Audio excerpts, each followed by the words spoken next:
Hello అండి అందరికీ. ఈరోజు నేను చేపల పులుసు చేస్తున్నానండి. ముందుగా మనం చేప ముక్కల్ని మొత్తం ఇలా ఉప్పేసుకొని మొత్తం ఇట్లా నీట్గా కడుక్కోవాలి.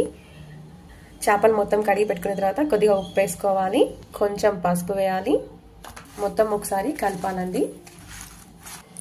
చేపల పులుసు కోసం మనం పచ్చిమిర్చి, కొత్తిమీర, ఉల్లిపాయ ముక్కలు మొత్తం ఇట్లా సన్న తరిగి పెట్టుకోవాలి. స్టవ్ ఆన్ చేసి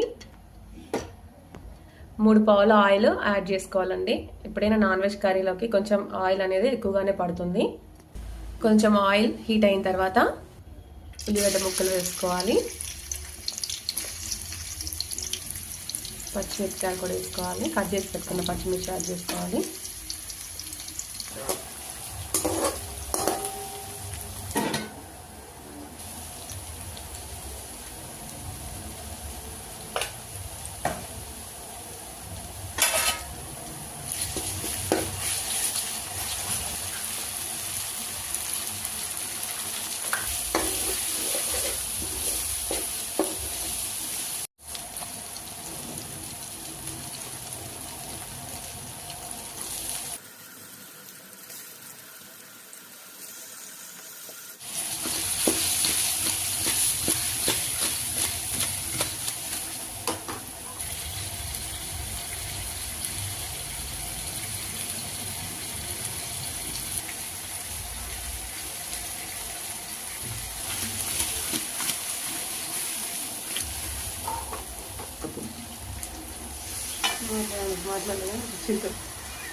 ఇలాంటి వీడియోస్, రెసిపీస్, వ్లాగ్స్ కూడా షేర్ చేస్తాం ఫ్రెండ్స్. దానికి మీ సపోర్ట్ అయితే మాకు కావాలి కదా.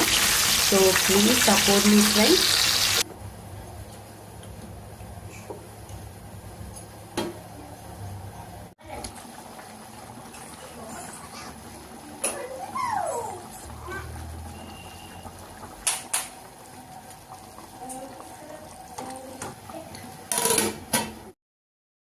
అయిపోయింది ఫ్రెండ్స్. ఈ వీడియో కనుక మీకు నచ్చినట్లయితే లైక్ చేయండి, షేర్ చేయండి, సబ్స్క్రైబ్ చేయండి friends. Thank you for watching my video.